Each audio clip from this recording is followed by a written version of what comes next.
Shalom à tous, Baruch Hashem. On a le sroud de reprendre le Chok HaEmuna. On est le 26 Nissan, jardin de la foi. Les amis, on vous rassure, après tout ce qu'on a entendu, qui n'était pas forcément évident à entendre, le Rav nous dit, sachez, n'oubliez pas qu'il n'est jamais trop tard. Par rapport à tout ce qu'on a vu précédemment, c'est évident qu'un homme, il doit faire tout ce qu'il peut pour sauver son couple, pour avoir le shalom bayit, pour s'arranger, et il n'est jamais trop tard. Et qu'on doit être prêt à renoncer à beaucoup de choses.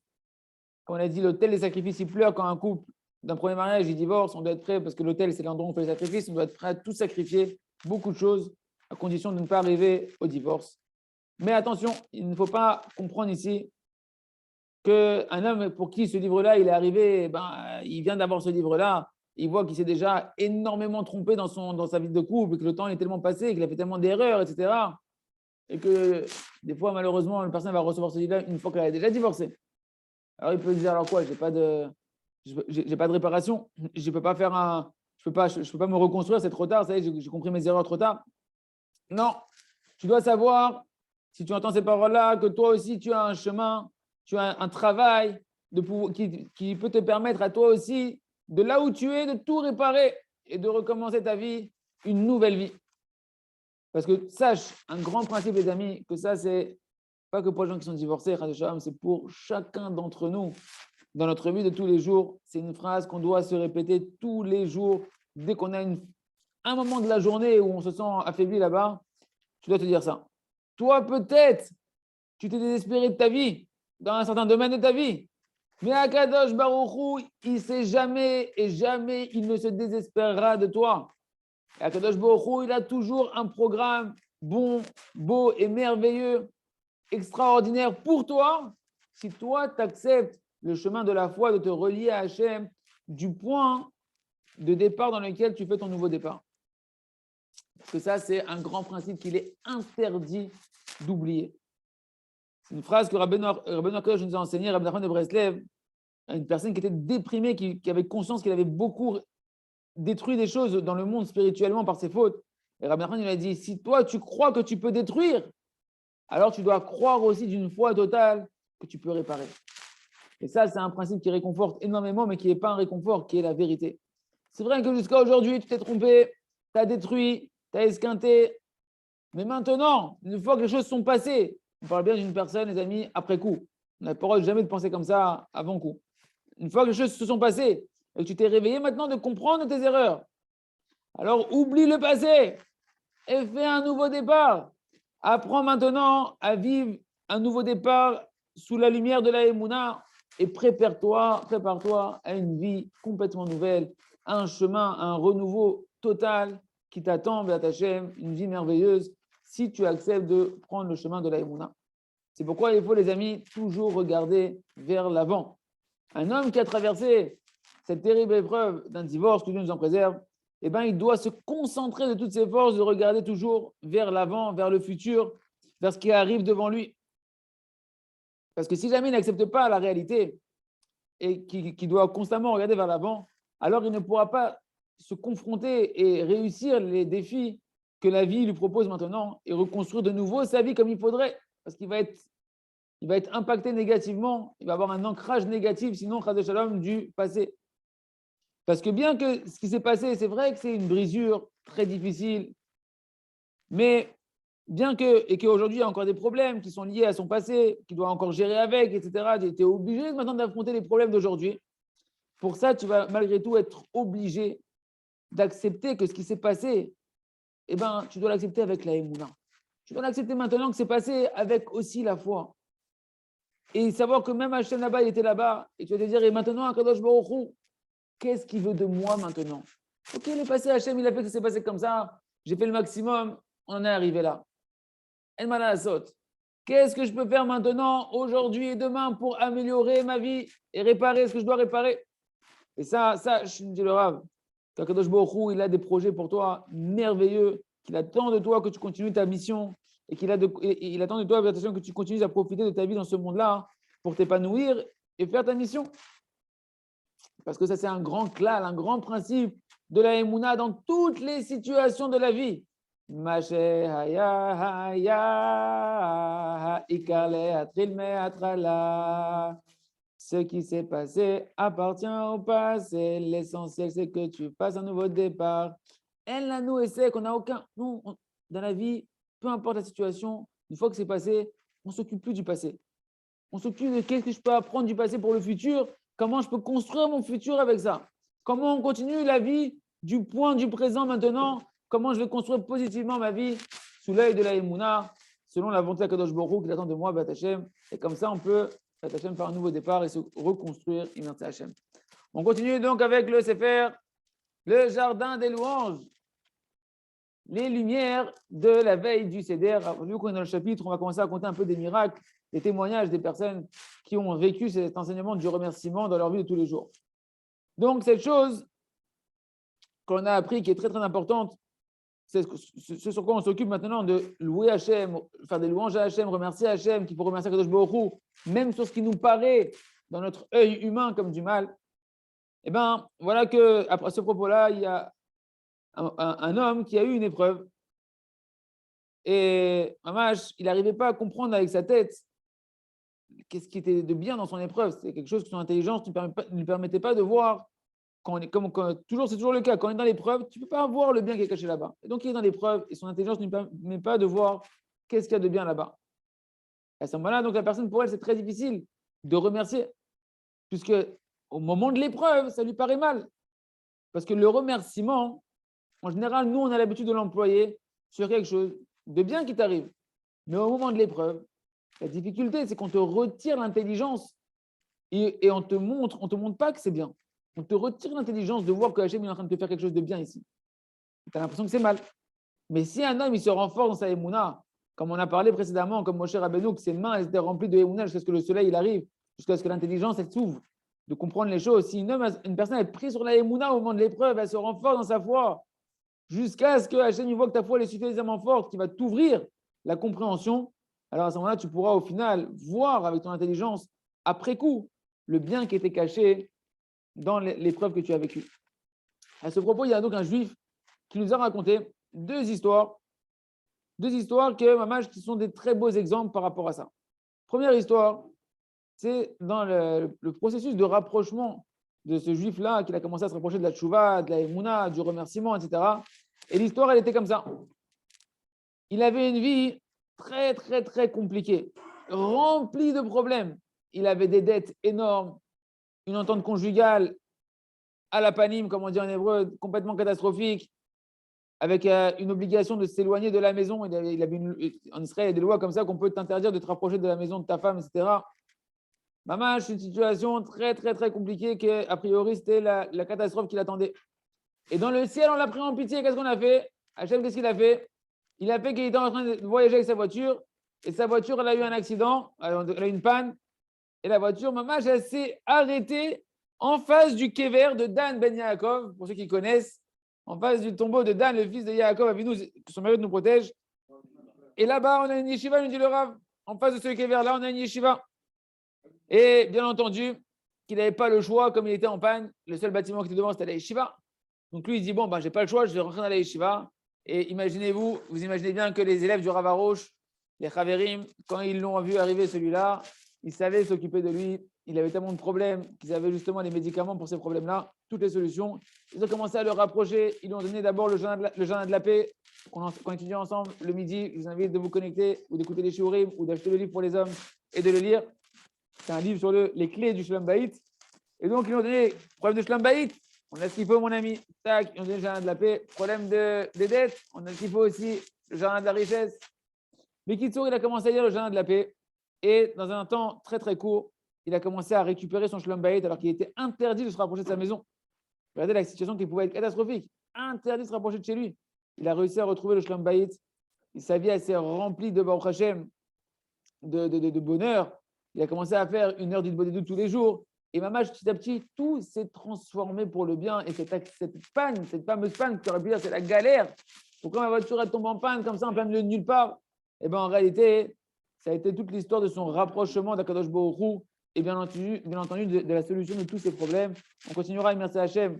L'histoire demain, je risquais de se renforcer, Hachem, de savoir que quand tu es en galère, sache qu'en réalité, ici, il se cache une perche tendue d'Hachem pour t'amener des merveilles si jamais tu sais rester attaché à Hachem jusqu'au bout.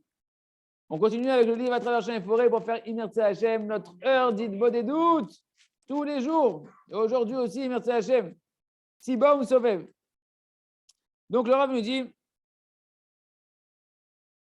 Ken, l'histoire qu'on avait vue ensemble avec le fameux puiseur d'eau. Vous vous rappelez qu'il y avait l'histoire du Baal Shem Tov, qu'il avait vu un homme, un vieillard qui puisait de l'eau et qu'une fois il était heureux, une fois il n'était pas content, etc. Cette histoire-là, chacun il peut comprendre pourquoi dans ta vie de tous les jours, hier, aujourd'hui, tu vois qu'à une certaine heure, tu es en forme, tu es super bien, tout va bien, et puis d'une autre heure, tout qui change à l'intérieur de toi, tu te sens plus bien, tes relations avec ta femme, c'était top, d'un coup, ça va plus avec ton mari, avec ta femme, avec tes enfants, c'était bien, puis d'un coup, ça tourne. Qu'est-ce qui s'est passé? Comme on dit, la mouche, elle l'a piqué. Tu as la mouche qui t'a piqué ou quoi? Qu'est-ce qui s'est passé? Et en réalité, par exemple, voilà, le Rav donne des exemples. Il dit, à une heure, tu vois que tu as tout réussi, tout s'arrange comme il faut, mamache, et toi, tu te sens bien, tu as la pêche et tout, et puis d'un coup, tu as une faiblesse qui tombe sur toi comme ça, une lourdeur, une rassera, et des choses qui se compliquent dans la journée, tu ne sais pas ce qui se passe. Ou bien, il y a une heure où toi, tu te sens avec ta femme comme bailli, tout va bien, on est les meilleurs amis du monde, et d'un coup, ça ne va pas du tout, c'est la guerre entre nous, on ne sait pas ce qui se passe, Ras Shalom. Pour une bêtise de rien du tout, il y a tout qui saute en l'air. Ou bien, autre chose, une heure, toi, tu vois que tout est embrouillé, tout est fermé, il n'y a rien qui marche, et d'un coup, l'heure d'après, tac, tout s'ouvre, et tout se découpille en 30 secondes. La seule explication, les amis, à tous ces changements comme ça, soudains qui arrivent, comme ça, que tu ne comprends pas, que ça bouge d'un endroit à un autre aussi vite. C'est comme on a expliqué dans le shiur, que je vous invite à écouter, le shiur d'avant, qu'à chaque heure, on juge un homme dans le ciel. Il y a 24 tribunaux célestes en regard de chaque heure. Et à chaque heure, il y a un jugement, une sentence céleste qui est décrétée sur l'homme en fonction de ses pensées, paroles et actions. Et dans le ciel, il est jugé soit, Chas Shalom, la sentence, c'est qu'il doit avoir des souffrances. Et ces souffrances-là vont s'habiller dans sa vie de tous les jours, à travers tous les détails de sa vie, de son entourage, de sa santé, de son humeur, de son temps conjugal avec sa femme, avec sa parnassa, etc. Ou bien, dans le ciel, c'est un jugement qui adoucit les rigueurs, qui sort positif. Et à ce moment-là, tout est fluide, tout se passe bien, etc. Et on apprendra, bien évidemment, vous comprenez l'importance de se juger soi-même, parce que c'est marqué dans le Zohar, dans le Midrash. Mais écoutez, Moharan, que quand une personne elle se juge elle-même en bas, et dans le ciel, on ne la juge pas. Elle s'innocente elle-même juste en faisant son propre jugement. Il y a raison qu'on puisse faire toujours notre œuvre des doutes, apprendre à nous juger en bas, ne pas avoir peur de se juger, parce que c'est beaucoup plus sympa de se juger soi-même et de s'éviter de recevoir les souffrances qui sont décrétées dans le ciel. Que chacun fasse son œuvre des doutes et qui vit une vie sereine, une vie de simra et une vie de douceur. Merci. On continue avec le jardin de la sagesse.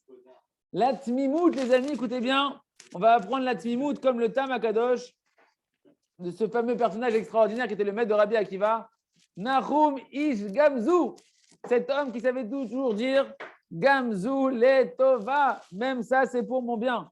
Écoutez la tmimout, il y a un message, le Rav va nous donner une lunette de vision de Nahum Ish Gamzu, comme on ne vous l'a jamais donné dans la Gemara, qui est extraordinaire. Il nous dit comme ça, pour comprendre jusqu'où doit aller la qualité de l'intégrité, de la simplicité avec Hachem, dans vraiment avoir conscience que tout ce qui se passe, c'est Hachem, et t'inquiète pas, Hachem, il a prévu un truc qui est 10 milliards de fois mieux que ce que tu pouvais imaginer. Reste zen, soit zorem avec Hachem, soit cool avec Hachem. Écoutez bien l'histoire, comment le Rav, il nous donne cette vision-là. On va prendre l'exemple de l'histoire connue de Nahum Ish Gamzu. Que Nahum Ish Gamzu, les sages d'Israël, il l'avait envoyé voir l'empereur de Rome, avec l'empereur de Rome qui décrétait des mauvaises choses sur le Ham Israël, etc. Tous les sages d'Israël, ils ont mis dans une boîte, là-bas, des pierres précieuses, des pierres qui avaient une valeur inestimable pour essayer d'attendrir un petit peu, Mechila pour les micros, d'essayer d'attendrir un petit peu le cœur de l'empereur, de l'acheter un peu. Et donc, ils avaient mis tout leur espoir dans Nahum Ish Gamzu, que c'est un homme qui est réussi, qui a des miracles en général. Allez, pars avec la boîte, va attendrir le cœur du César, pour qu'il ne fasse pas encore des mauvais décrets. Et voilà qu'il va en chemin, et Nahum Ish Gamzu, il fait une terrible erreur, que normalement, les amis, si c'est un homme responsable qu'on a envoyé ici, il aurait dû s'en vouloir avoir honte et s'enfuir de sa mission. Il rentre dans une auberge pour dormir. C'est quoi l'erreur qu'il a fait? Il rentre, et ça la Gemara ne le dit pas, c'est le Rav qui va nous faire prendre conscience de ce qui est caché derrière la Gemara, que regarde la tmimout, la simplicité, l'intégrité de la foi de Nahum Ish Gamzou. Il rentre dans l'auberge, imagine la responsabilité, il a le sort de tout son village, de tout le peuple qui est avec lui, dans ses mains, dans la boîte. Il rentre dans l'auberge pour dormir, alors que la boîte, elle est remplie de pierres précieuses, que tout le monde voit qu'il y a une boîte ici, un petit coffre-fort, etc. Lui, ni il vérifie si les gens de l'auberge, ils sont honnêtes, pas honnêtes, dans quel type d'auberge ils tombent, parce que c'est des malfrats, des gens bien, etc. Qu'est-ce qu'il fait? Il va dormir, il ne se casse pas la tête, il laisse la boîte comme ça, à côté de lui. Ni il met la boîte en dessous de sa tête, ni les parties cachées, la boîte quelque part. Non, il la met comme ça à côté de lui, il va dormir tranquillement, sans aucune protection particulière sur cette boîte-là. Et qu'est-ce qui se passe, Ken? On connaît la suite de l'histoire. Et bien, au final, il s'est passé que les gens de l'auberge, c'est vraiment des malfrats. C'était des gens très mal intentionnés. Et ils ont tout de suite vu notre ami Nahum, le personnage de l'histoire, le tzaddik Nahum Ish Gamzou. Et ils ont senti un peu le poteau rose. Ils sont venus voir la boîte, la fameuse boîte qui trimballait avec lui, qui était assez lourde. Ils sont rentrés, ils voient la boîte, ils ouvrent la boîte, qu'est-ce qu'ils voient dedans? Des pierres précieuses. Bien évidemment, ils ont dit Daraba, ils se sont servis et ils ont mis à la place du sable, de la terre, etc. Et imaginez-vous dans leur cœur, ils ont dû se moquer de lui. Tu laisses ton trésor comme ça à la portée de tous, etc., sans aucune protection, rien du tout. Et donc, ils se sont fait la malle avec les pierres, mais ils l'ont laissé à la place du sable. Et vous allez voir, Batachem, la suite de l'histoire, dans le prochain épisode, vous allez dire, mais c'est pas possible, quelle grandeur des mounas qu'on doit apprendre de Nahum Ish Gamzou. Et bien entendu, je vous laisse sur votre temps. On continue avec le Sefer.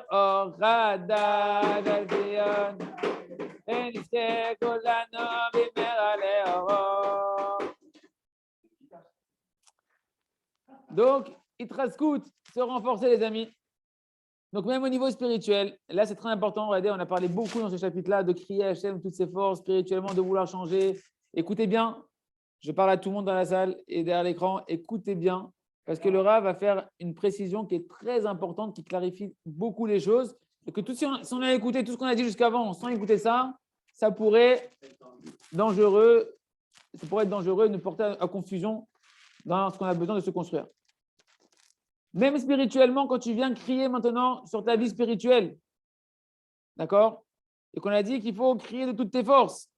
C'est sûr, il dit le Rav, attention, tu dois commencer avant de crier à travailler ta simcha, travaille ta joie, de ta situation.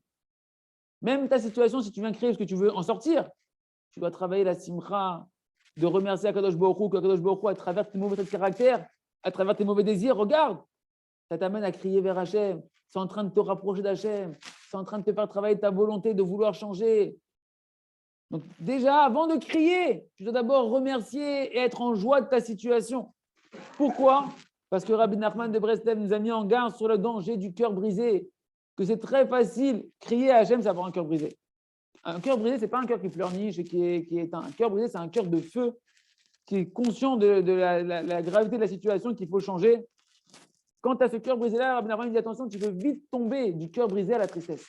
Quand tu cries très fort à Hachem sur ta situation spirituelle, comme si tu allais mourir, une personne, elle peut facilement, sans s'en rendre compte, tomber dans la culpabilité, dans la dépression, dans la tristesse, dans l'amertume, etc. Ce qui n'est pas du tout bien pour le service divin. Comme c'est marqué dans l'écouter Moran, Tignana, enseignement 24. C'est pourquoi c'est très, très, très difficile. Ça demande beaucoup d'expertise et d'heures d'Itbo des doutes et de revoir les Sfarim et les Shiurim pour pouvoir avoir cette expertise dans l'art de la prière. Qu'un homme, il doit apprendre à connaître le chemin de la tfila et savoir comment fonctionne cette épée à double tranchant de la prière. Un tranchant, c'est-à-dire Rabbi Nachman, de remerciement, un tranchant de cri vers Hachem. Et toujours, il faut savoir sortir de la joie. Tu commences par la joie, t'es besimcha, tu as une confiance en toi, en Hachem, dans l'amour d'Hachem extraordinaire. Et là, tu peux aller crier. Là, tu peux aller crier de vouloir changer parce que tu ne te vois pas Tu ne te vois pas avec une image négative de toi, tu te vois juste avec une image que tu dois changer. Mais tu sais que tu es quelqu'un de bien, qui veut changer, qu'Hachem il t'aime, et tu crées de toutes tes forces de vouloir changer. Donc tu dois sortir de la joie pour aller crier vers Hachem et retourner dans la joie à la fin d'après avoir crié à Hachem. Tu ne dois pas rester dans cette sensation de détresse. Quand tu sors de cette demi-heure d'Inbodedou, tu dois retourner dans la simra.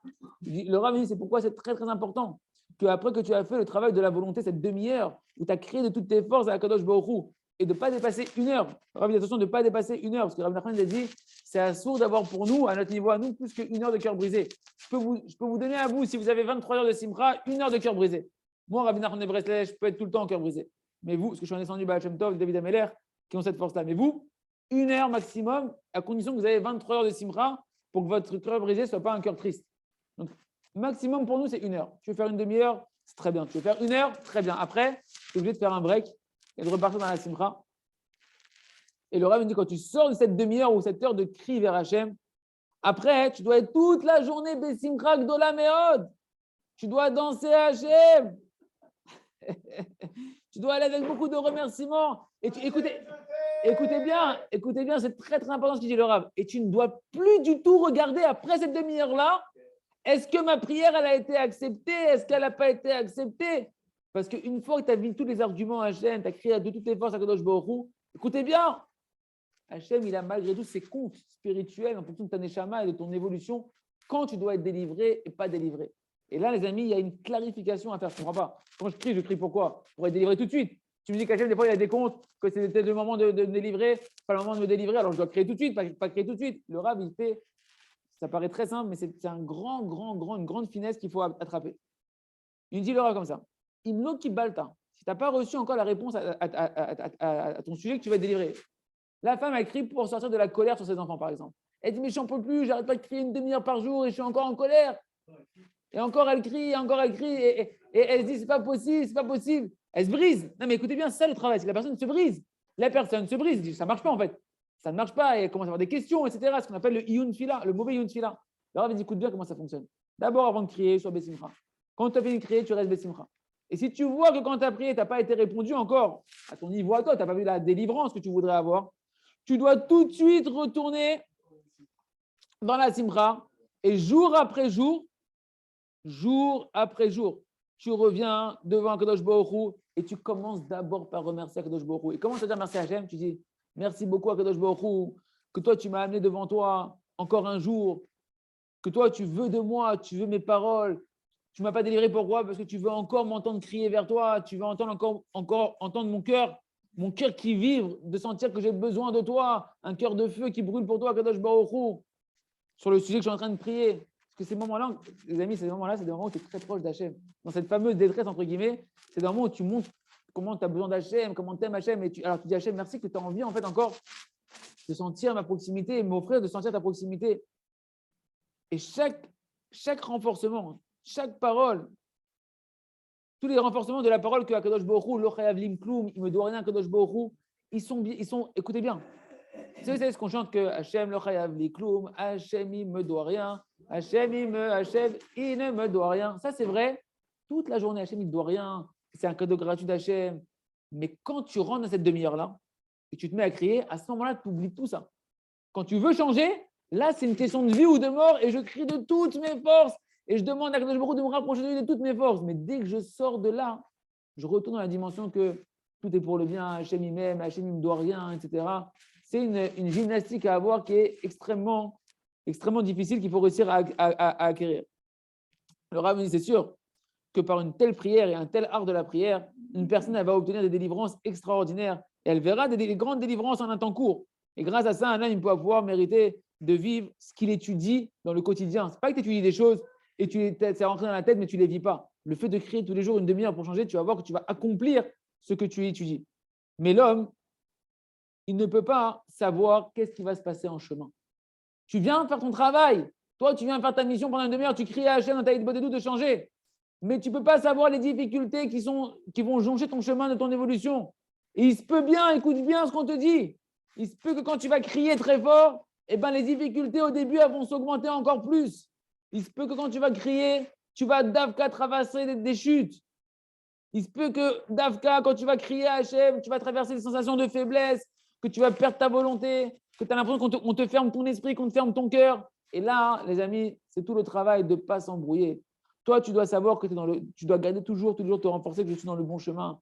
Garder ta joie, te renforcer, t'encourager, être fier de toi, savoir qu'Hachem, il est fier de toi, continue dans ton chemin avec entêtement, en fonction des forces que tu as à ce moment-là. Et chaque jour, tu dois dire à Hachem, je sais que toi, à ta retraite, chez Gvarayom, toi, tu voudrais qu'aujourd'hui, je sois nettoyé de tout ce mauvais désir-là, que ce soit la colère, que ce soit la nourriture, que ce soit une sorte d'addiction. Tu voudrais que j'en sois nettoyé les gamrés. Et de demander de toutes les forces à Kadosh Baruch Hu. À Kadosh Baruch Hu, tu dis à Kadosh Baruch Hu, Mamash, aide-moi, Mamash, de ne pas m'embrouiller, de ce que je traverse, que j'ai l'impression que tu m'as répondu, que tu ne m'as pas répondu. Aide-moi à tout accepter, Bessimra. Aide-moi à accepter avec amour que ce que tu fais avec moi, c'est des comptes célestes que je ne sais pas. Tu ne sais pas, toi, mon ami, combien de Gilgulim, combien de réincarnations tu as passé avant d'arriver ici et combien tu dois nettoyer. Des fois, cette même trait de caractère-là qu'avant, tu n'as jamais pensé à nettoyer pendant des années entières. Et maintenant, dans le ciel, on veut te faire patienter. Tu ne sais pas les comptes célestes qui se cachent derrière. Le grand principe général, c'est que plus un homme, il va aller dans ce chemin-là, il va être sincère dans ce chemin-là, et il va être fort dans ce chemin-là, plus il va accélérer sa réparation.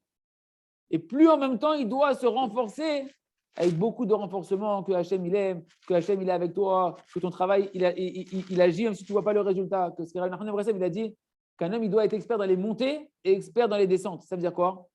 Ça veut dire que tu dois savoir courir vers Hachem de toutes tes forces.